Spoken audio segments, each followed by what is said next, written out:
Notícias vindo do Brasil, especula-se que Jorge Jesus pode ser o novo treinador do Corinthians e Abel Ferreira pode estar na lista dos possíveis treinadores do Benfica. Vamos também falar da situação do João Cancelo, que foi assaltado ontem em Manchester City, e também fazer o rescaldo da partida entre o Futebol Clube do Porto e o Benfica, em que a equipa do Sérgio Conceição ganhou por 3-1 ontem numa partida da 15ª jornada da Liga Portuguesa de Futebol. Olá pessoal, bem-vindos ao canal do Nilton. Antes de começar, subscrevem o canal, deixem o vosso like, deixem os vossos comentários. É extremamente importante para o desenvolvimento do canal na plataforma do YouTube. Vamos começar a falar da partida entre o Benfica e o Futebol do Porto, numa excelente partida de futebol, em que o Benfica desta vez apresentou uma cara nova, apresentou modificações muito importantes e já deu uma imagem diferente da partida da quarta-feira, da semana passada, relacionada para a Taça de Portugal. O Futebol do Porto marcou por Fábio Vieira aos 34, Pepe aos 37 e Taremi aos 68. Iramovic reduziu o Benfica aos 46 minutos. Como disse, o Benfica apresentou algumas modificações. De início jogou com 4-4-1, jogou com Vlahovic na baliza, Gilberto, Morato, Vertonghen e André Almeida. O Futebol do Porto apresentou o Diogo Costa na baliza, o Zaidu, o Fábio Cardoso, o Mbemba e o João Mário. Pepe, Vitinha, Uribe, Otávio e Fábio Vieira e Taremi. Modificações nas duas equipas. No Porto destaca o Pepe, que não tinha jogado, ou seja, tinha 300 e qualquer coisa minutos, com 2 golos e uma assistência, poucos minutos, já que vamos na 15ª jornada do Campeonato Português. O Veríssimo, que substituiu o Jesus temporário, colocou o Gonçalo Ramos na frente com Iramovic, uma surpresa. Utilizou o sistema de 4-4-2, em que o Rafa Silva mais discreto pelo lado esquerdo, o Everton mais pela direita, 2 médios abertos a tentar ganhar profundidade, coisa que Jesus não usava. Jesus usava uma pressão alta contra as equipas. Nesse caso o Rafa e o Everton jogavam mais por dentro, encostado praticamente às defesas. Muitas vezes era objetivo de fortes críticas, porque os jogadores não conseguiam produzir porque não tinham espaço. Os destaques foi essas mesmo. O Fábio Vieira, uma excelente exibição. Pepe, muito seguro nas suas decisões, autor de um excelente gol. Jogador que tinha jogado muito pouco, mas apresentou-se muito à vontade, com excelentes índices. É um excelente jogador, não foi à toa que o Porto pagou 16 milhões de euros para o Grêmio quando a transferência do jogador. O Gonçalo Ramos é um jogador que trabalha muito, mas ainda precisa de algum equilíbrio, não conseguiu dar a profundidade que o Benfica necessitava. O Iramovic foi o autor do gol do Benfica, teve mais oportunidades. Podia ter aberto o marcador quando apareceu isolado frente ao guarda-redes do Futebol do Porto, Diogo Costa, e este correspondeu com uma excelente defesa. Mas como já disse, o Benfica apresentou muito melhor do que na semana passada. Era de esperar. Com as mudanças teve efeito, mas depois surgiu a altura do jogo, onde se necessita de um treinador que já conhece os jogadores mais de perto, que tem trabalhado com eles. Não é o caso do Veríssimo. O Veríssimo pegou na equipa 2 dias antes de um partido de grau de dificuldade muito alta, e quando foi necessário apresentar o dedo do treinador, eu acho que ele aí cometeu algumas gafes, principalmente nas substituições. Em vez de dar mais clarividência e mais poder ofensivo à equipa do Benfica, meteu uma equipa muito mais lento, com as substituições de jogadores lentos, que o Benfica perdeu alguma chama neste sentido. O Benfica também sofreu com a do André Almeida. O segundo amarelo é muito discutido. O primeiro, sim, a entrada é por cima e o árbitro tomou a decisão correta. A segunda eu acho um pouco forçado, pelo que eu li dos especialistas de arbitragem, também seguem pelo mesmo caminho. Houve alguma precipitação do árbitro do André Almeida. O Benfica fez queixa em relação a isso, já manifestou o desagrado contra a atitude do VAR, disse que houve 2 faltas que podiam ser analisadas de uma maneira diferente e não foram, e o Benfica queixa-se de sentir prejudicado pelo VAR. No entanto, o Futebol do Porto foi um justo vencedor, foi a equipa mais consistente no campo, foi muito inteligente. Houve momentos que deu ao Benfica a posse de bola, deixou que o Benfica controlasse o jogo, porque sabia que a partir de certos momentos, principalmente depois da expulsão o desespero ia aparecer e que o Porto, com as movimentações rápidas dos médios, principalmente do Otávio, que ia criar desequilíbrios e que ia ganhar com alguma tranquilidade. O Porto é uma equipa muito experiente, muito bem orientada, não notou-se a falta de Luís Dias, um jogador que tem feito diferença, que tem estado em grande nível, como disse o Pepe entrou muito bem no jogo, esteve em excelente nível, autor de um gol, foi um destaque da partida. Nota-se o trabalho desenvolvido pelo Sérgio Conceição, quando entra um jogador, principalmente nos jogos de maior grau de dificuldade, conseguem estar à altura dos acontecimentos. Foi o que aconteceu. Alguns jogadores do Benfica não estiveram ao seu melhor nível, mas gostei de alguns jogadores. O João Mário, por exemplo, já apresentou-se muito melhor, foi o senhor da equipa do Benfica na primeira parte. O Weigl, excelente partida, para mim foi o melhor jogador do Benfica durante o jogo todo. Destaque também para o Everton, já mostrou mais solto, mostrou-se aquele jogador que é habitual titular da seleção do Brasil. Parece que vai ter uma tendência de melhoria, vai ganhar mais confiança, coisa que ele não tinha com o Jesus, que o colocava em situações extremamente difíceis.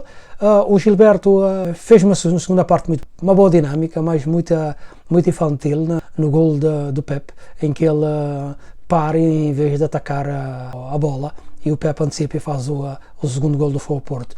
No Porto há vários destaques, há jogadores que estiveram a um excelente nível. O João Mário, enquanto esteve no campo, esteve muito bem. Os dois centrais, performance excelente, não notou a ausência do Pep. O Zé Du muito equilibrado a defender e a atacar. É um excelente lateral, vai para o CAN nos próximos dias. Com certeza o Sérgio Conceição já vai ter soluções para a ausência do Zaidu. O Pepe, como já falei, é uma excelente exibição, um jogador que tem jogado muito pouco, mas mostrou confiança, com uma excelente dinâmica de jogo, e foi um dos melhores jogadores em campo. Vitinha, uma excelente exibição do meio do Porto, que está em grande forma, que dá uma confiança muito grande ao Sérgio Conceição. O Riba, uma máquina, o jogador não falha um passe, sabe estar dentro do campo. As situações defensivas do Futebol Porto, ele está sempre muito bem colocado, fez uma grande exibição. Otávio, o melhor jogador em campo, encheu o campo. O Luso, neste momento é o Luso brasileiro, porque representa a seleção de Portugal, está em grande forma, por isso foi considerado o melhor jogador. O Taremi finalmente marcou depois de 8 partidas sem conseguir marcar. Já alguém falava em fator psicológico, mas não foi o que ele apresentou. Muito bem na partida, a ajudar a equipa a defender, a segurar a bola e por fim a marcar. Fábio Vieira, excelente exibição do miúdo, que está a cada vez a crescer, e acredito que no final da época o Porto vai ter um jogador aí pronto para ser lançado no mercado, e que as grandes equipas da Europa possivelmente vão querer ter este jogador nas suas fileiras. Foi um excelente partido de futebol, em que o Benfica realmente deixou uma imagem muito interessante, não conseguiu o resultado positivo, e agora está a 7 pontos do Futebol Porto e do Sporting, que lideram a classificação. Vamos fazer um zapping. Vamos começar por falar por Jorge Jesus. Hoje saiu no Brasil notícias que o Jorge Jesus podia estar a ser contactado pelo Corinthians para ser o futuro treinador. Isso é claramente falso. O Jorge Jesus, neste momento, o único clube brasileiro que tem um interesse e que pode apresentar algumas garantias é o Atlético Mineiro. O Corinthians não tem, neste momento, condições de ter um treinador com o limite salarial que o Jorge Jesus tem neste momento. O Jorge Jesus usufruía de praticamente 6 milhões de euros anuais com a equipa dele. Não acredito que ele vai querer baixar a esse nível, e por isso está fora de qualquer hipótese a hipótese de Jorge Jesus assumir o Corinthians neste momento. Também o Fenerbahçe parece que há interesse no Jorge Jesus. Vem na comunicação social da Turquia que o Fenerbahçe quer contratar o Jorge Jesus. Não há contactos, não há oferta neste momento. Veremos o que vai passar nos próximos dias, se realmente o Jorge Jesus vai seguir a carreira no Brasil ou vai para a Turquia. Pelo que saiba, já tem uma proposta do Atlético Mineiro. Ele pediu tempo para pensar, pediu tempo para analisar a proposta e também para descansar, em virtude do desgaste que ele tem passado nos últimos tempos. Continuando no Brasil, vamos falar do Abel Ferreira, que também surgiu a hipótese dele ser treinador do Benfica. Sinceramente, acredito que não, mas no futebol nunca se sabe. O que é mentira amanhã é verdade, o que é verdade amanhã é mentira. No futebol tudo pode acontecer, mas o Abel Ferreira de garantir ao staff do Palmeiras que ele vai continuar e quer cumprir o contrato. Ele tem a fase final do Campeonato dos Clubes, que se vai decorrer agora, em que o Palmeiras tem uma obsessão incrível para querer ganhar o Mundial de Clubes. Por isso não vejo qualquer possibilidade neste momento do Abel Ferreira sair do Palmeiras e assumir o Benfica. Na final da época, tudo pode acontecer, aí já é mais viável essa possibilidade, mas eu penso que neste momento está fora de qualquer cogitação a hipótese do Abel Ferreira ser treinador do Benfica. Falando de Abel Ferreira, de referir que ele foi eleito o melhor treinador do ano na América do Sul. Ele ganhou os dois últimos Copas Libertadores, por isso foi elegido como o melhor treinador. Ficou em frente do Marcelo Gallardo, que ficou em segundo lugar com 71 pontos. O Abel Ferreira ficou em primeiro com 77. Lionel Scaloni, treinador da seleção da Argentina, ficou em terceiro lugar com 43%. Completamente justo.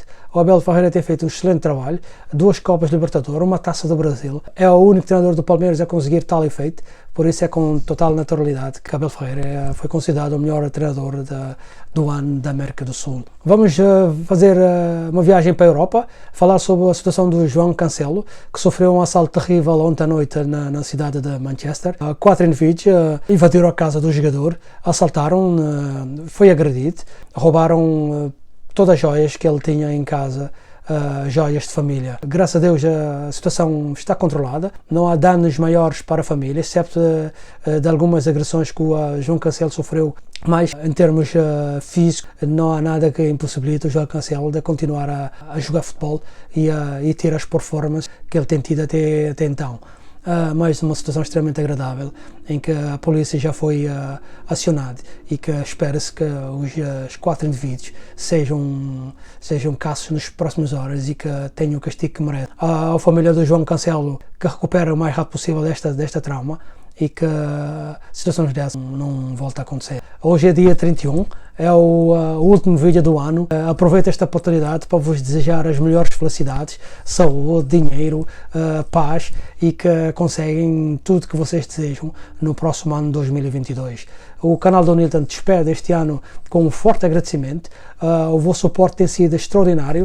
Estamos em crescimento de uma forma que eu considero incrível. É um canal recente que ainda está em testes e que já tem uma audiência muito boa, vários milhares de inscritos, por isso o meu muito obrigado. A gente se vê no próximo ano, 2022, com mais vídeos, com mais notícias e continuando a ter o vosso suporte. Forte abraço, a gente se vê no próximo ano, se Deus quiser.